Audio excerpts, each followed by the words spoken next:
Hi everybody, Lord Maim here with part 25 of the Mass Effect 3 Insanity walkthrough, Priority Cerberus Headquarters. This is the beginning of the end, folks. Once you hit this point, it's literally the point of no return. You have to finish the game in order to get any of the other side content. Luckily, when you do finish the game, it does pop you out right before the start of this mission, so if for whatever reason you don't happen to get like the Master and Commander trophy because you don't have a high enough war effort value or effective military rating, you can always try to build it back up again and then try this mission again in order to get that trophy. One thing of note, you'll notice that I've activated disruptor ammo for whatever reason. It is not an intentional choice on my part. I think at the time I may have been thinking that because I didn't have Garrus in the party, because I was forced to take ED, I did not have access to Overload. Of course, ED has Overload, so the only excuse I could possibly think of is that when Mass Effect 3 first came out, I played a lot of Mass Effect. Let me tell you, some late hours. Anyway, needless to say, you probably don't want to start off with disruptor ammo.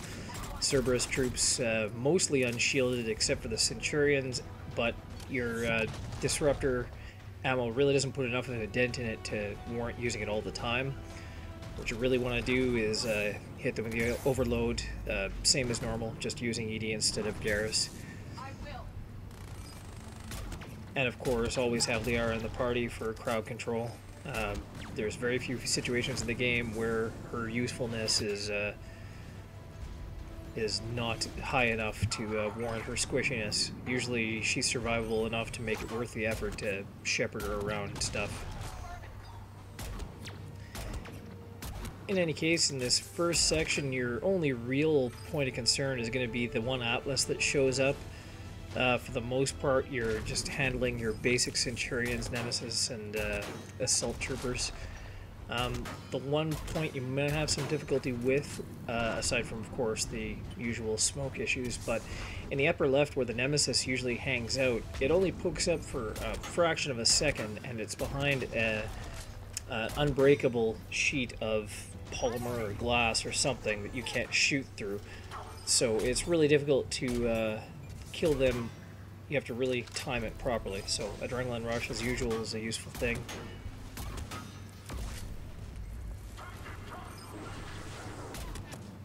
You don't have to worry about getting hit by the launched Cerberus fighters either. That's just kind of for background.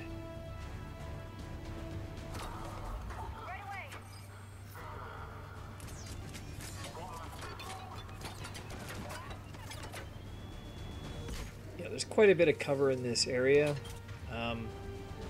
Not really much of an issue in this section. Later on, you'll come back down here, in which case it'll be a little bit more hairy, but there's a neat little trick to avoid issues at that point, so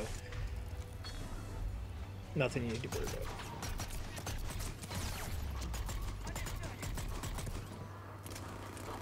Luckily, about halfway through this video, I realized that I'm using disruptor ammo and not, say, incendiary like I have been for every other mission virtually in the game, so I got no excuse for that. Notice I am using incendiary ammo on the sniper rifle though, so it doesn't make any sense to me why I would split that up. I know I'm spending most of the commentary talking about one type of ammo versus another, but honestly it perplexes me. Interesting little point here. If you notice, I held down the radial to bring up the menu while the Nemesis was shooting at me when it popped up. If you have trouble hitting it, you can use the L2 or R2 menus to stop time, reorient your sight on the Nemesis, and then fire on it. Most sniper rifles are accurate enough that you can do it from the hip. If not, you can do it while you're sniping as long as you maintain the hold button. So you can easily line up on it using that technique. Make sure you sweep the area for ammunition before climbing up the ladder. And then activate the console here to prevent the area from decompressing and killing you. ED will hack the system, but immediately there will be some Cerberus reinforcements requiring you to act quickly to prevent them from charging you in a very narrow space.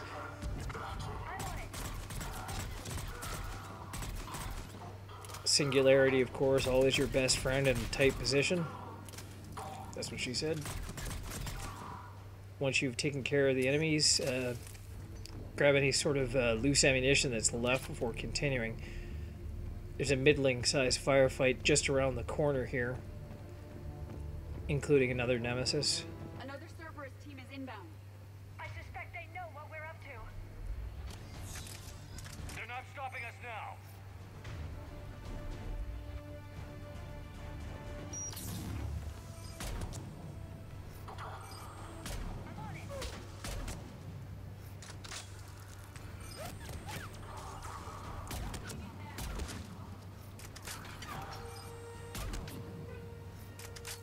Yeah, even though this is Insanity, with the high-level weapons and characters, it really tweaks things in your favor. It's actually quite easy at this point to kill individual units. The only problem comes in when you have multiple units flanking you from many sides at once, which strangely you do see a fair bit in the last level.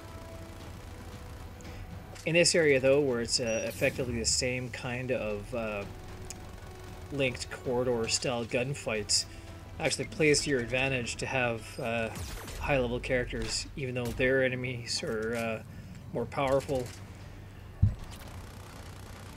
The net benefit lands on your side.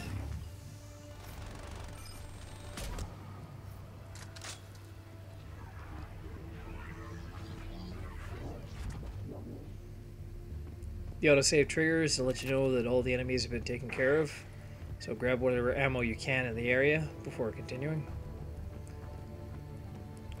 Once through the door, there's another console to the right, which triggers the next cinematic.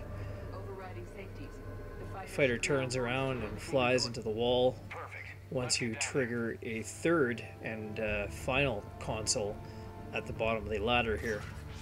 Before you head down the ladder, though, there are some ammo drops that you can get here on the left, as well as a PDA that has some salvage.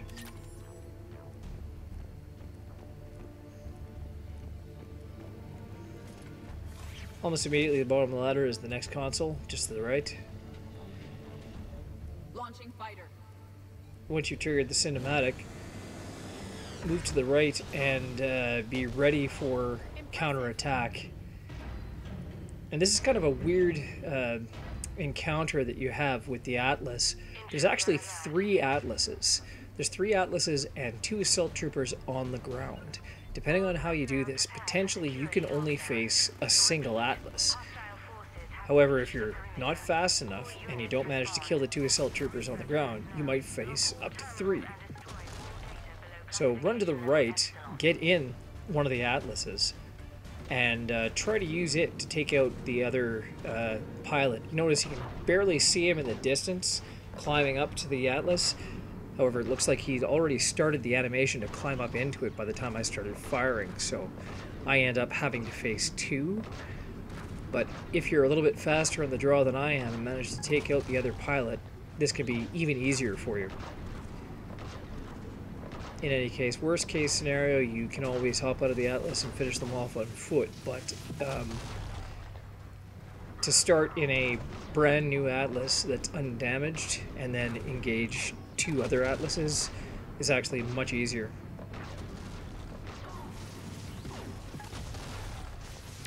The last Cerberus team in this area.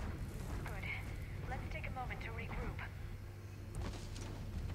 Once the enemies are taken care of, hop through the blasted wreckage and move to the left to get to the door. There is also a weapon to pick up in the wreckage. It's near the fiery opening. You can grab that on your way and then head to the door.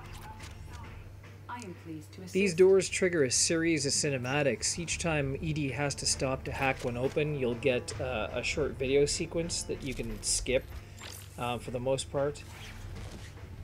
Later on they get to be a little bit more in depth, but also those ones you don't actually have to watch. You can just go straight to the door, click on it, and move on to the next area. In this underground section, or I guess subsurface section, there's a number of Cerberus troops. It's essentially one long continuous wave. It spawns into regular groups, but you won't see an end of a wave until you're climbing back up the ladder to the main level again. So just stay on your guard.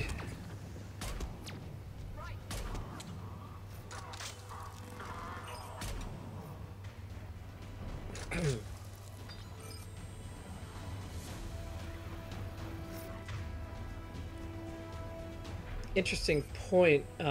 If you look, there's a series of tanks to the right there, a series of pipes and tanks.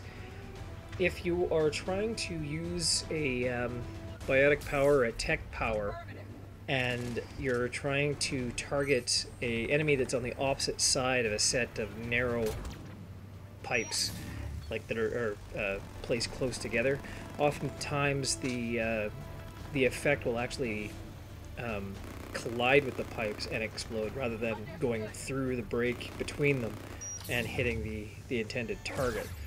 So you really want to try and get a clear line of sight wherever possible. You can shoot through, generally speaking, through the gap between the pipes, but for whatever reason, oftentimes biotic or tech powers tend to splash off them. It's kind of a strange way the collision mechanics work.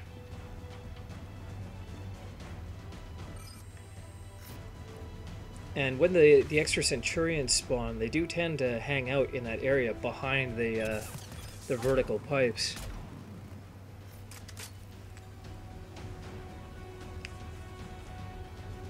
You can still hit them with your guns, that's the best way to go about it, or you can actually just go around the corner and hit them as normal, but usually they tend to flood that whole area with smoke, so caveat emptor.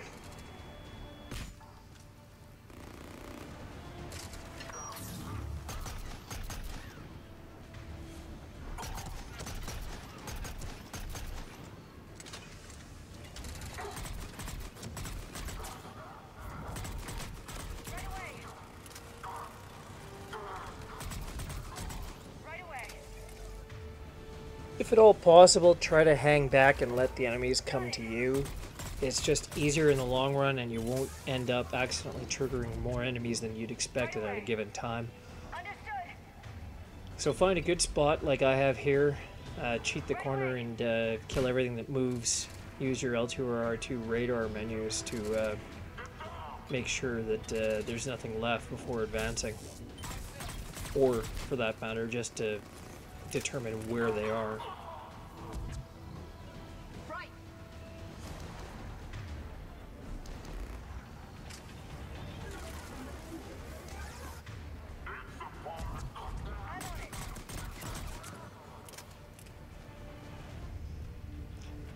Once you've cleaned out the last enemy, sweep the area for ammunition before continuing up the ladder. At the top of the ladder will be another doorway for ED to hack. Again, you can skip the cinematics that have you looking through the terminals for log entries from when Project Lazarus was underway.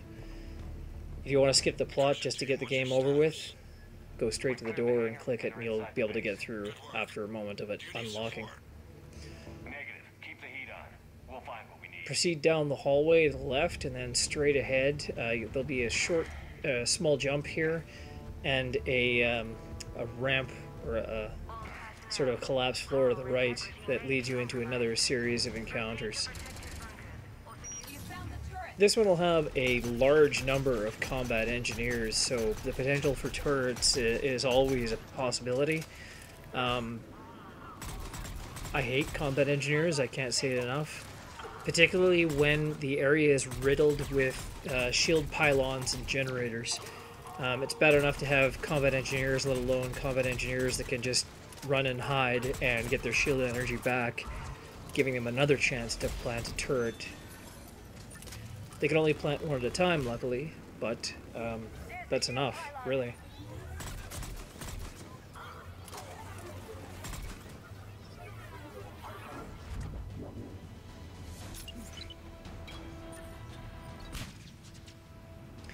Incidentally, generators, if you can hit them while there's an enemy nearby, the explosion will actually blow up their shields, much like a Geth Prime when it explodes. It's not a huge range of the effect, so they pretty much have to be right next to it. But if you can manage to line that up, it's actually quite effective in reducing their health or shield power. Plus, it's just funny. The engineers have another defense line ahead.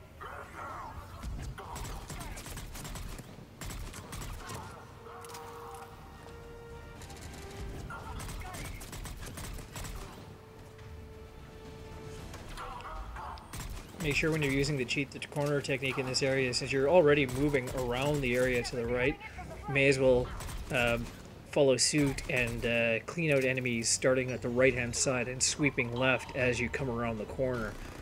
That way you minimize the profile you're actually giving to your enemy.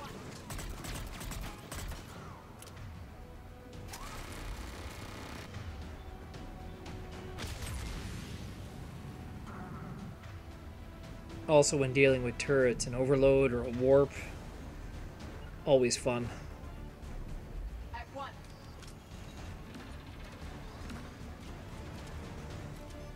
You can come around the left side here or just follow it around, but it's actually easier to go right and around the edge of the area. You can actually get a more direct point of view. Sometimes you can see around that corner a little bit faster than you would coming around the left side, depending on where the enemies actually flow. Just be sure that they don't try to flank you and go around the right-hand side here. Keeping track of enemies on your L2 or R2 radar will help you avoid that.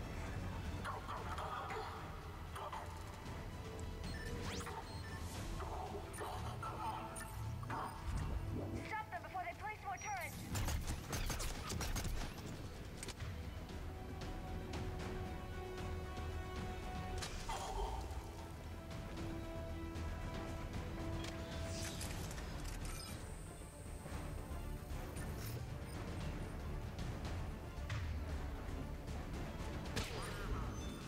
See, I notice it kind of spawns in irregular groupings. It's not exactly the clearly defined waves that you see in other areas, but... Ooh, that was close. Anytime you get in trouble like that, if you're get right up to an enemy and it starts either shooting you or meleeing you rapidly, rolling out and keeping on the move, it's always a good suggestion. Just back up to an area where you can address them safely. Usually they'll follow you out a little bit, pulling them out of position, so you can make it even easier on yourself.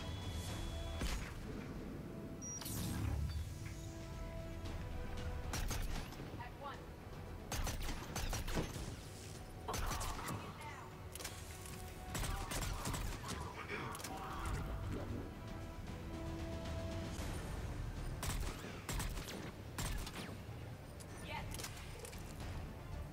Turrets as well.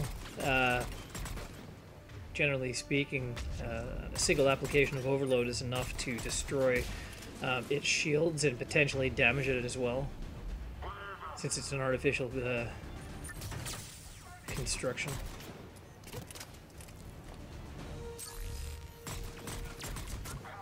As opposed to the natural constructions. Never mind. Anyway. Once you've taken care of the last enemy, again, sweep the area for ammunition, then head up the ladder. And to the left will be the last of the consoles. Again, you don't have to watch the whole thing, but move through the area once the door is open, all the way to the other side. I can bypass it. Incursion team, are you still with us? We're limiting fire as best we can. Admiral, we're in deep and the Prothean VI will be in the safest part of the station. Don't hold back. This isn't a coup, Shepard. I want everyone to come out of this one alive. I'll be fine. Just take Cerberus down. Please. Understood, Commander. All ships. There's an additional ammo box in the room there at the back if you're running low or you don't have full ammo going forward.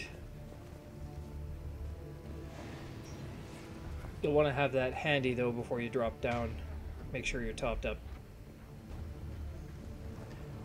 Off to the left is the next drop down.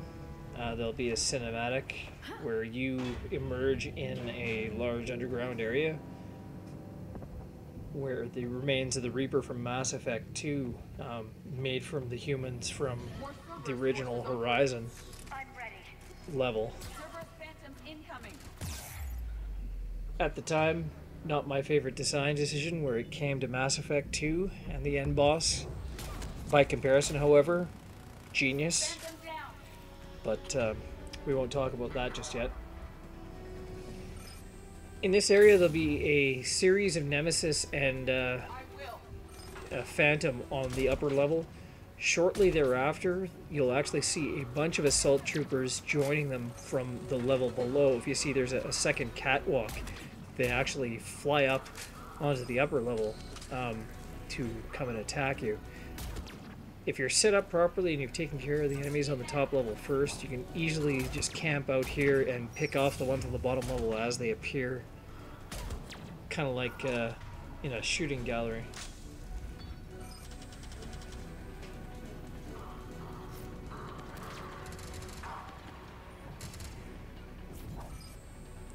I'm on it. If you found the enemies are crouched down, there's no problem shooting through the lower section of the railing. There's a distinct gap. You can even sometimes get an overload through that. It's wide enough. See, there are the assault troopers. Jet boots rule! For all you frisky dingo fans. Can't help it. Cerberus assault troopers, they look like icicles. If you don't know what that is, Google it. No, seriously. Again, Phantoms with the barriers, still susceptible to large caliber gunfire to the face, so fire up your stasis, shoot him in the head.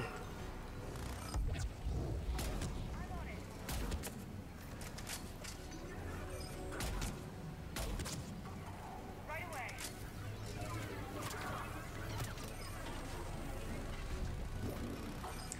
I was not able to hit the generator from here. It looks like that there is a section of the railing that comes down, hangs a little bit too low for me to shoot at it and still kill it from here.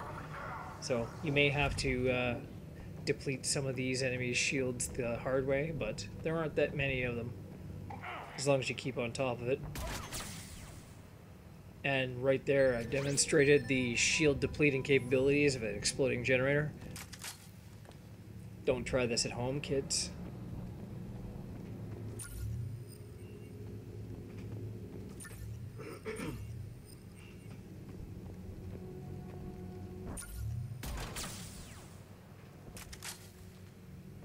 Killing the second one isn't necessary, or for that matter the first one after the pylon's dead, but sometimes I just having too much fun, can't stop. I don't like the feel of that thing.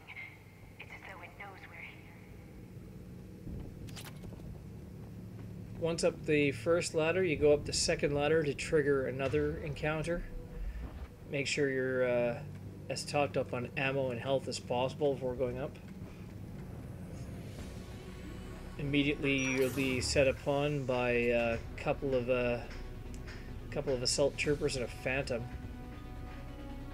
as well as a Nemesis way in the back. Phantom will of course get to you first, but don't be too concerned about it while you have stasis.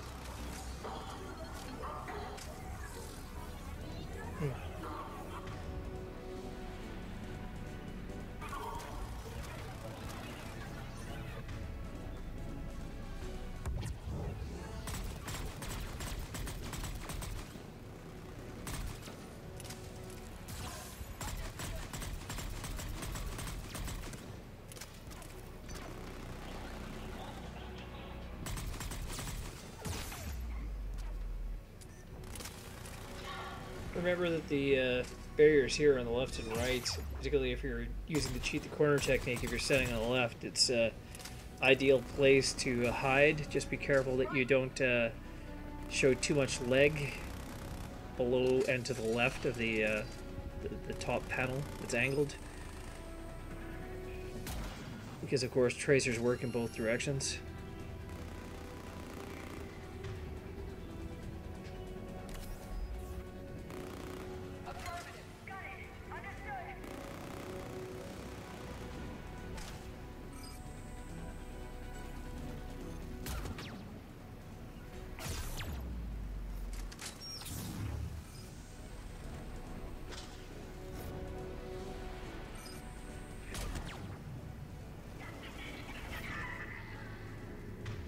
Once the last enemy is killed, of course, your squad mates will automatically revive. Sweep the area for ammunition before proceeding, as usual.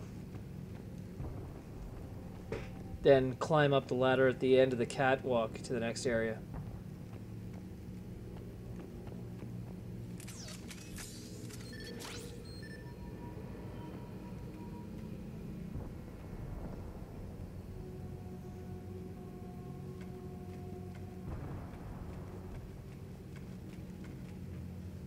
Once up the last ladder, nowhere to go but in.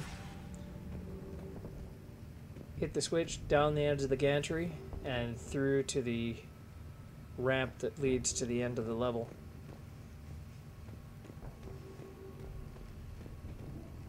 There is some additional ammunition here, as well as a PDA with some salvage and a med kit, just in case you happen to have used any of that already. If not, there you go.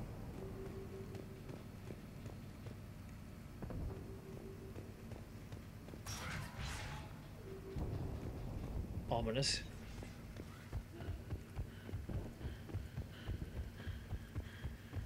Once you reach the top of the ramp, you'll enter the elusive Madden's inner chamber and trigger another cinematic where you have a conversation with him. Stay sharp, everyone. Of course, it couldn't just be easy, right? You're in my chair. Well, this porridge is too hot. And coordinates the entire mass relay network. Anyway, after the elusive man comes a discussion with the Prothean VI, who will reveal that the Citadel is actually the Crucible. Not so fast. And of course, to round out the douchebag trifecta, Kai Leng will come back for a nice little cage match rematch. Tuesday, Tuesday, Tuesday. Although he is nice enough to make you some cover on the flat featureless tiles. Because of course that'll just be too hard for you.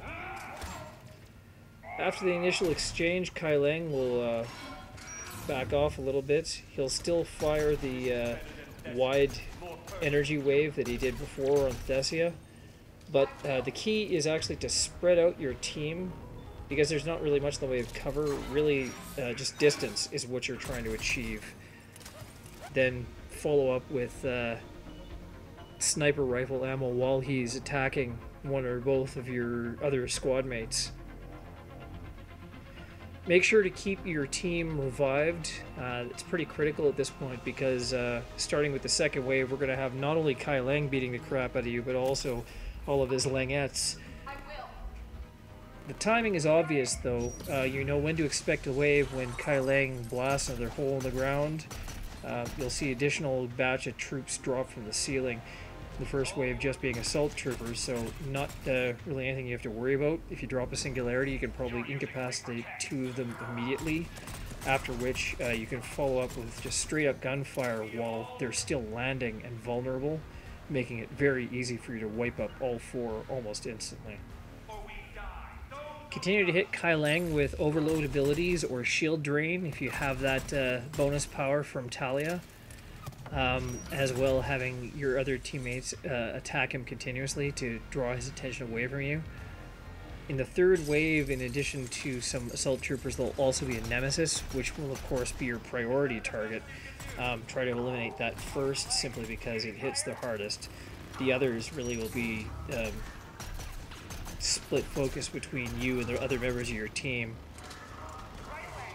Not really much of a concern. again, while you have a moment, make sure to be focusing on Leng. You can take out the other troopers, it makes your life easier, but Leng really is going to be the key to this match. Keep rolling out when Leng gets closer, and you should be able to dodge his attacks. The last wave is just a pair of phantoms that drop down. On the face of it, not terribly difficult, but because of how hard they hit and the fact that it's essentially just open terrain for them, they can be a bit of a problem. If you do find yourself in trouble, roll forward into the pit and try to hide behind some cover. If the phantoms close with you, you can always hop over the pipe onto the other side. That will protect you for a little while longer. Realistically, all you have to do is just delay until your shields have regenerated and keep laying down the fire on Leng. But once he has his shields down, he's surprisingly easy to kill, and a combination of your fire and your squad mate's fire should have him sucking pavement quickly enough. At the end of the fight, though, you do have to kill anything that's remaining, so just hang with it and don't do anything stupid like rushing out immediately after Leng goes down. You have to make sure the entire area is clear. Once Leng is down, you'll return back to the Elusive Van's terminal and have a chance for a nice little piece of revenge here. Leng, in true evil villain fashion, does not die instantly and has to have the one last jump up scare. Unfortunately, as villains go, he's pretty crap. So, Shepard, being no dumbass, hears him coming and has the opportunity for a renegade interrupt, which you can take if you want to shoot him. But realistically, we want something with a little more pizzazz, some close and personal revenge. He got the point! Ha ha ha! Awful. Son of a bitch. And with that, that'll end part 25 of the Mass Effect 3 Insanity walkthrough, Priority Cerberus Headquarters. From here, it's all over but the cry. Next up is part 26, Priority Earth, and the long, horrific road to the end of the game. The next mission, I'm not going to lie to you, is a bit grueling. It's the longest in the game. It seems to never end, but that's all that's left. So, till then, I'm Lord Maim. Thanks for watching.